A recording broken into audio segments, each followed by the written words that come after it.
The Chiefs want to welcome back somebody to the secondary, and it changes everything about this draft right now on Locked On Chiefs. From the land of the free and the home of the Chiefs, this is the Locked On Chiefs podcast. Welcome in, and to one particular Chiefs safety, welcome back. You can hear that song playing in your head. Welcome back, welcome back. Oh, sorry, anyway. This is going to be a fun show because it kind of flipped some things that I had sorted out. We're going to talk about the new acquisition coming back to the team. We're brought to you by Nissan today. Make sure that you check out the all-new 2025 Nissan Armada. Stay tuned for the Armada Player of the Week coming up later in the show. We're gonna dig into this. Couple of big updates here from the owners' meetings, the league meetings. Got a couple of nuggets that we really have to go over. I'm Ryan Tracy, the founder of Rogue Analytics and Performance Consulting. The V2 of the Athletic Matrix comes out tomorrow. You can get it at rogueapc.com. Go get that right now and use that discount code LOC, and you'll get something there. It's everything built in. We've gotten the updates. We're in good shape at this point. So if you already bought V1, you get the extra download. But if not, get out there to rogueapc.com and get ready for the draft for the best athletes in this class. You can also find me at NFL33.com and RGR Football. NFL 33 has been having some fun lately. Go check out my Aaron Rodgers piece. And if you want all the details on the quarterbacks and the cap and the things that you have to have, get over to KC Chiefs Corner. Chris will laugh because I don't have to pull punches when I'm actually writing or somebody's writing for me. It's nice to have I was going to say, you're writing? Well, AI is writing for me to make sure that I spelled everything right, because that's the biggest challenge. So if you want that, get out there, get to KC Chiefs Corner and read Chris's work as we're getting ready for this draft. It's getting closer. It's ticking down. It's ticking pretty fast. Any existing or continual big news is going to come out on our text line, so make sure you get signed up for that as well. That's at 816-357-8781.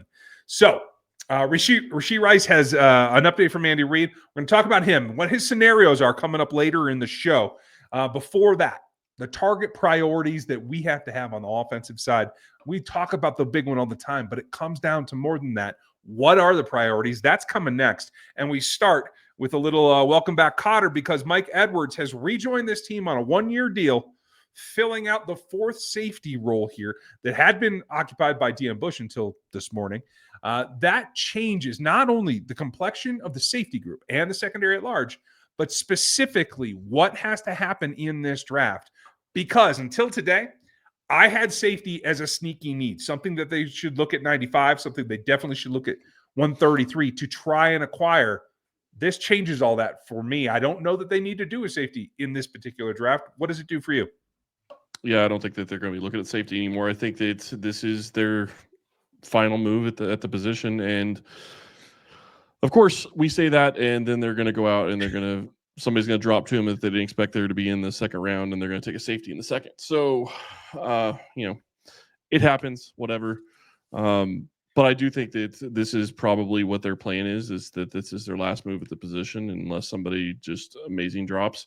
And it's possible, I guess, in theory, that somebody drops to them that they didn't expect to be there, that they have a much higher grade on, and they take a safety, and maybe they have to do another shuffling. That's a great problem to have when you're looking at this going forward. I mean, look at it from the perspective of Brian Cook is a free agent next year. I mean, you've got, and Edwards is only going to be there for a year, so you've got a couple of different scenarios where you're going to need people in the future. True, you're absolutely right. And nothing against Deon Bush, but we know that he can come in, he can do some things. Grinding out an entire season, exactly. Grinding out a full season on defense is probably not in the prognosis to begin with. So I do think that this also gives you some insight into what the Chiefs are really looking for overall across the board, because experience in this system helps. Familiarity with this system and this staff helps. And I think they've probably just been able to wait it out. I don't think Mike had a whole lot of suitors. But I do think while he was here, he was pretty productive. So I like that. I don't think it has to preclude them. As you said, if somebody drops where you're just getting extreme value, and let's be honest, the first 3 picks, it might be hard to get value. So that is a scenario. But I think this allows you to go to the season tomorrow if you had to and feel like you have 4 safeties and get on the field for you and produce. I agree with that, and I think that puts you in a position of exactly where Brett Veach wants to be. Like, you literally can look at this roster and say, okay, are there positions that, and we'll talk about this maybe a little bit next week, but they literally can look at the roster and say, okay, we think we have an answer at just about every single position. Now, whether or not that's a very, it's a great answer is a whole nother issue that needs to be discussed at some point. But safety is one of those positions now where you can basically take it off your list of needs to an extent. And unless somebody just drops to you that you weren't expecting to be there, I think that you're probably pretty good at the position. I was not expecting Mike Edwards to be back, but based on the way that this is happening and the timing of it, I'm sure it was a very team-friendly deal, and it's a good signing for them. It is, and he's had some big plays. I will say this: if a center fielder type guy is available, it doesn't mean they can't go safety.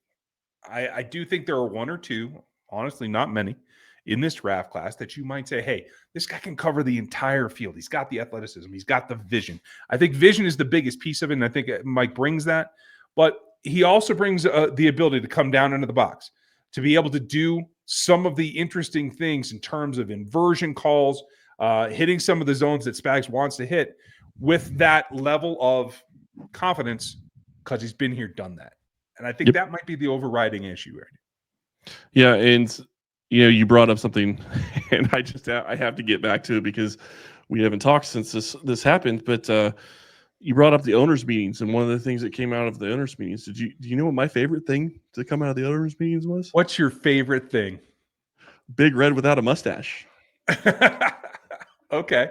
Anybody else find that funny? Oh, come on. April Fools, Big Red without a mustache. It is one of those things that you don't think you'll ever see. And I bring it up because Andy Reid is a creature of habit. That's exactly what he's in right now. He's in his habits of the draft. But the Chiefs going out and doing something like that, it was funny.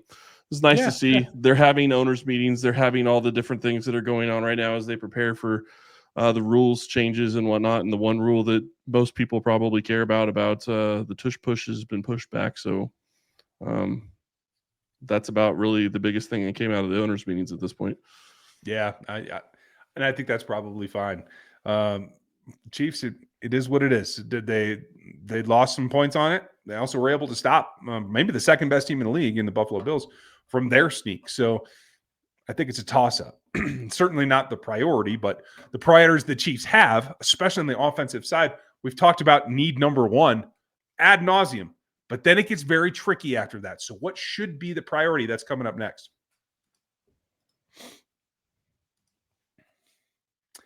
The Armada Player of the Week is brought to you by our friends at Nissan and the all-new 2025 Nissan Armada. Each week, we're going to take a look at one of the draft prospects that we're seeing in the mocks or stands out in some way, and we're going to showcase the strength and the power and everything that he needs to help the Chiefs move forward in the next season. The Armada, he's a clear-cut Player of the Week for me because I've been doing D-line, and there's been a ton.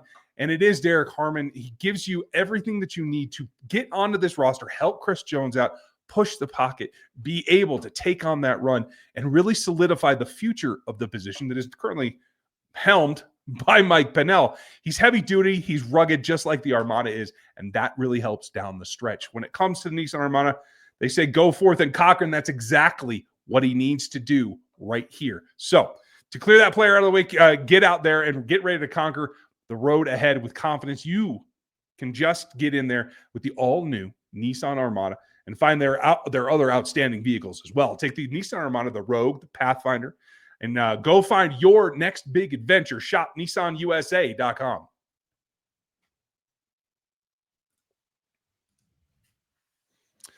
Offense. It's like it's a parlor trick here. And if you want to see some of my rankings, especially the athleticism ones, you can get to RogueAPC.com and get in there and get the athletic matrix.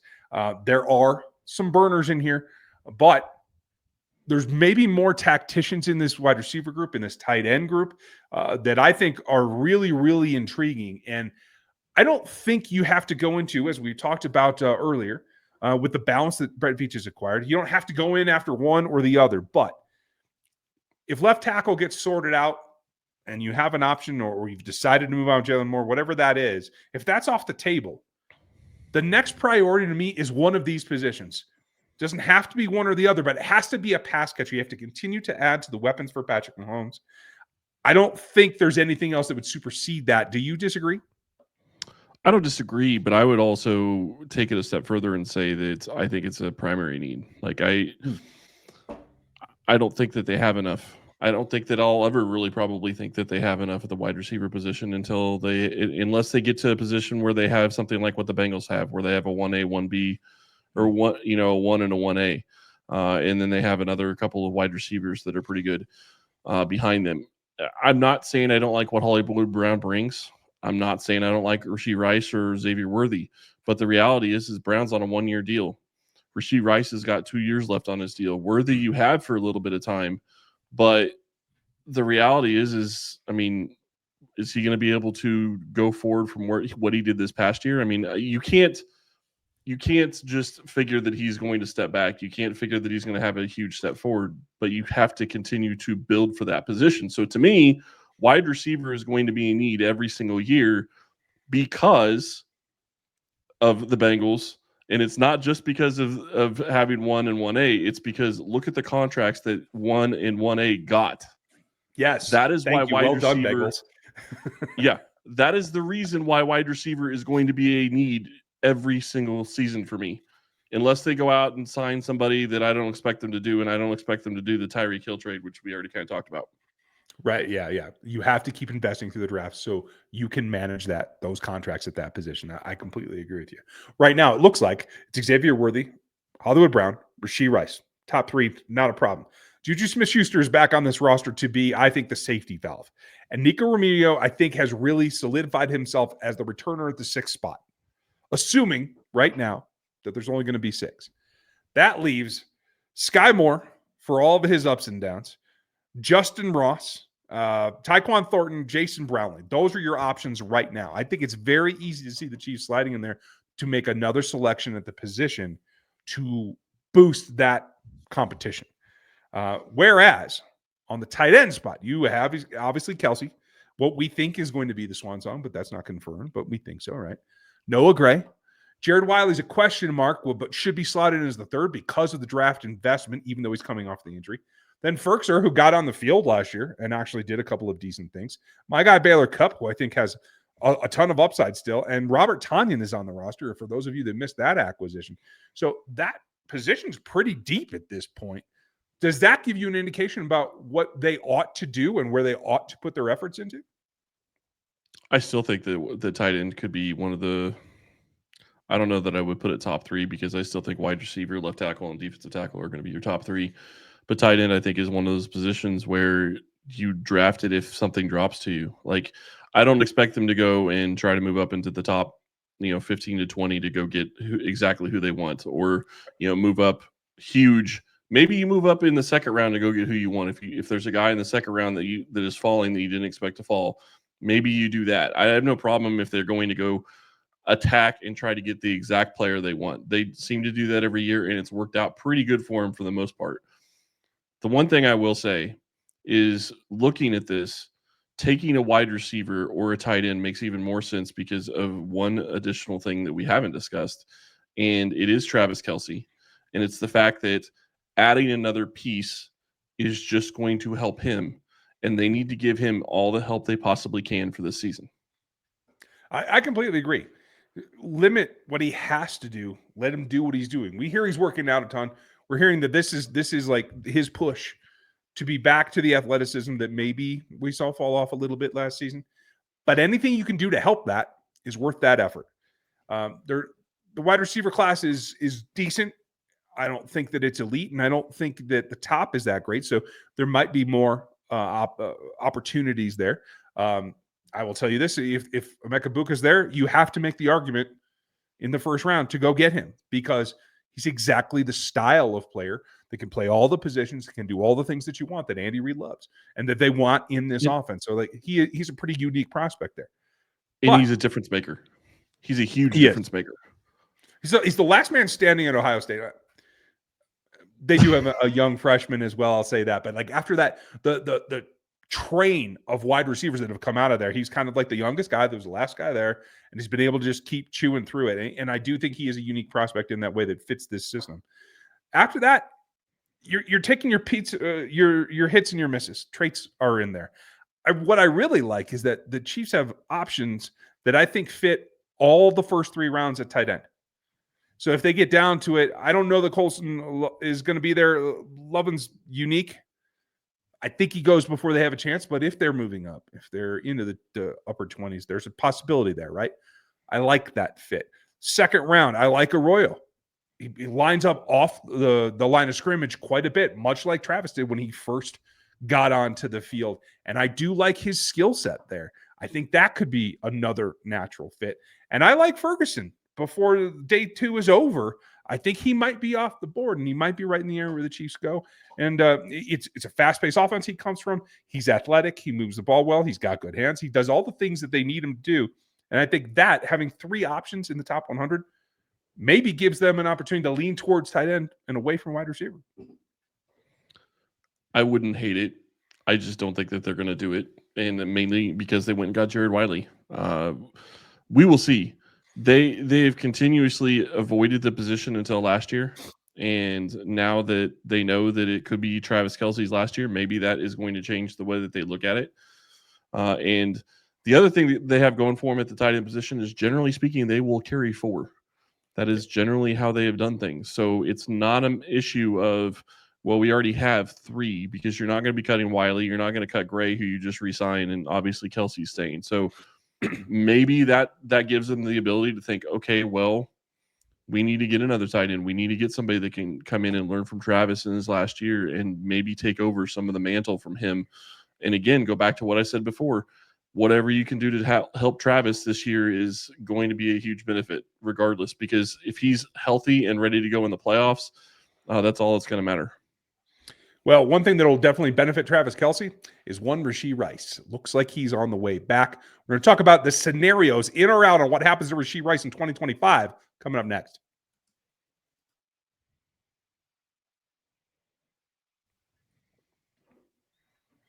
For all of our coverage, check out KC Chiefs Corner, NFL 33, where you can have a little bit of fun with my latest piece, and RGR Football, where we break down the film and run through the draft and the whole 9 yards in a whole different way with my guys over there. We'd appreciate it. In or out, always a fun game. We try to mix it up and play it a bunch of different ways. And from the meetings, Andy Reid gave a little update on Rashee Rice, that he's working hard, working his tail off, as Andy Reid likes to call it. And that's fine. But the key thing for me was what Reid said today is that he'll be ready. They expect him to be ready for training camp. And that is a big deal. I won't say that I doubted it, but I wanted to hear it confirmed. You know what I mean? I wasn't 1,000% sure that was going to happen. Now, we know there's another issue hanging out there. We'll talk about that in a little bit. But in or out on his season, that he starts off right where he left off, and however many games he gets to play without interruption, he's able to step back in and actually give them the picture that they wanted last year with Hollywood and Xavier and him. I'm going to have to caveat it and say it's going to depend on if he's suspended. And I know we're going to talk about that in a little bit, but the reality is it's not necessarily, can I think he can come back and play healthy? Yes, probably. But if he gets suspended, let's say he gets suspended 6 games, he's not going to be in football shape when he comes back. How long does it take him to get back into football shape, to get involved in the offense like they want him to? I'm sure that, he's not going to miss anything offensively. I get all that, but it's going to take some acclimation time. Is it going to be what they wanted last year? No. Can it be really close to that by the end of the season? Yes. Okay. So I'm going out that it's going to be what they wanted last year, because I still think that he's going to end up with a suspension. If he doesn't get suspended, then I'm in. Well, I was going to agree with you, but now I'm not. So I'm going to take the flip side. If he's suspended, I'm going to be in that the suspension actually helps. Because with all this training that he's doing here in the offseason, he gets to go to camp and he gets to actually knock some of that rust off, maybe even play in preseason games. And then he gets to go rest and take it down a couple of notches for 6 games. I think that actually helps him in the longevity and playing through the rest of the season and into the playoffs. So I will say that I'm in, that he's going to be able to hit the ground running when he does get back on the field at that point, especially if that layoff is fairly significant. I think that will help him in the long run. Fair enough.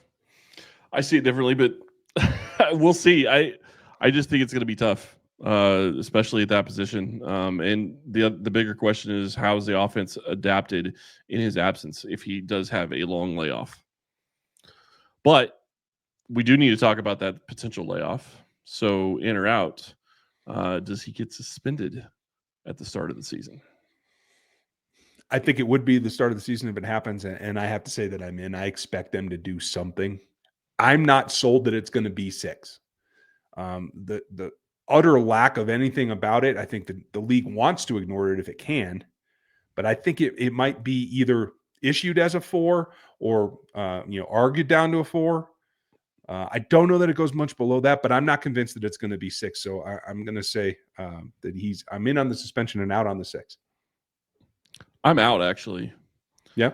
And I'm out because it is almost 10 months later and he still hasn't been indicted. There's I'm not going to say that nothing's going to come of it, but it is taking forever for them to get to a point where they're going to do something and charge him with something. There's plenty of charges that could be filed. Obviously we know that, but they have taken all this time to get here. So at this point, the court system is backed up and is very, very slow. So I am actually out at this point. I thought it would be a for sure thing that he's going to be indicted, but I don't think that's the case right now. Okay. Well, that certainly changes everything, because without that spur, I don't know that the league feels that they have to do anything. So could you imagine what that means for him for after next year? Because the reality is if he doesn't get suspended next year and they don't do it before the start of the season, then he goes off and has a monster year. He's going to be going into the last year of his contract with a suspension hanging over him, trying to play for a big contract. Yeah, it's a tough scenario. Don't race cars. I don't know what else to say. I get it. Okay, so in or out, no matter when or what suspension might occur, as we wind it down and not talking playoffs, we're talking 17 regular season games. Rashee Rice is the Chiefs' leading receiver next year. Out. Not for 17. Okay, if you want to look at it on an average per game basis, yes, I would say in. If you want to look at it as yards per game, I would say in. If you want to call it total yards, I'm out. Okay. I think it's going to be very close because of what we're talking about, trying to shield Travis from some of the reps. Another small evolution for Xavier. Trying to get Hollywood going. I think it's not like it was a few years ago, but it is approaching the point where spreading the ball around becomes a little bit harder. So I don't know that it would hurt him that much. Yeah, but if he's suspended 4 to 6 games, you're losing potentially 4 to 500 yards pretty easily. If the other wide receivers step up and even have a decent season, I think Worthy has a chance of going for 1,000 yards if he's used. If Hollywood can stay healthy, I think Worthy has a chance to go for 1,000 yards. So I'm going to go out if we're talking total yardage, but in if we're talking about yards per game. Okay. I will agree with you. Man, in or out, Rashee Rice eclipses his rookie year when it comes to touchdowns. He might be on a tear. No matter what happens. Hell, especially if it happens, he might be on a tear. So I'm going to go in. He eclipses that mark. That was 8, correct? Yeah, I believe so. Okay. Yeah, I'm going to go in too. I'm in. Okay. I'm in on that one. I think that he is going to be coming. Well, it goes back to what I said just a couple minutes ago. He could be looking, if he doesn't get suspended, he could be looking at suspension the year before he goes into free agency. He's not going to like that. So he's going to definitely be trying to make all the money he can with a good season this year. But I do agree. I think that he is going to be a red zone threat for this team, and I think that they're going to use him in that regard as well. I certainly hope so, because I think that's one that he can really excel at. And nothing against obviously Xavier and Hollywood, but they're not quite the Powerball type, you know. Obviously, you They can don't have hit the same home runs with them. physicality. Yeah, and when it gets tighter down in there and you get into the red zone, obviously eyes are going to drift to Travis Kelce no matter what. No matter what state he's in, that will always be the case, because I don't think even diminished teams are willing to let him just score freely. So I do think that Rashee is one guy that could reap the benefits. I think Noah Gray would be the other, but as much as Noah Gray stepped forward last year, I don't feel like they used him as much as they could have. So I wonder if it isn't use Rashee as much as you can while you got him. But I think that there's also another aspect of that, and I think it's when you look at what Rashee Rice is as a wide receiver and where Mahomes' trust is, he's going to give him more opportunities in tighter windows than I think he would give. Definitely worthy at this point. I don't know about Hollywood. That's whether or not they can get there or not, but it's definitely going to be a tighter window situation with Rashee. Yeah, I have to think so. One way or the other, we should get a good glimpse. And the fact that he's training now, and Andy Reid's willing to talk about it, says that he's on a good path. OTAs are coming. The draft is coming. Those things will tie in together, and we'll get a little bit of a glimpse. Let's see where he's at. If he can even get on the field, that would be a pretty miraculous step forward. So we will have more for you. My guys are coming. The draft guide is coming at Rogue APC. The Matrix is out now. Matt Derrick is going to give us some more insight next week. We have plenty to run down. And don't forget, Mondays are fun because Mondays are mock drafts. So we're going to keep giving you those right up until draft day. So make sure that you like, sub, hit the bell, be with us. Check out another Locked On show for your next one. And make sure that you are checking out all of our sites: KC Chiefs Corner, RGR Football, NFL 33, as well as RogueAPC.com. We appreciate you. Have a great weekend. We're really looking forward to next week as we get closer to the NFL draft. We will talk to you then.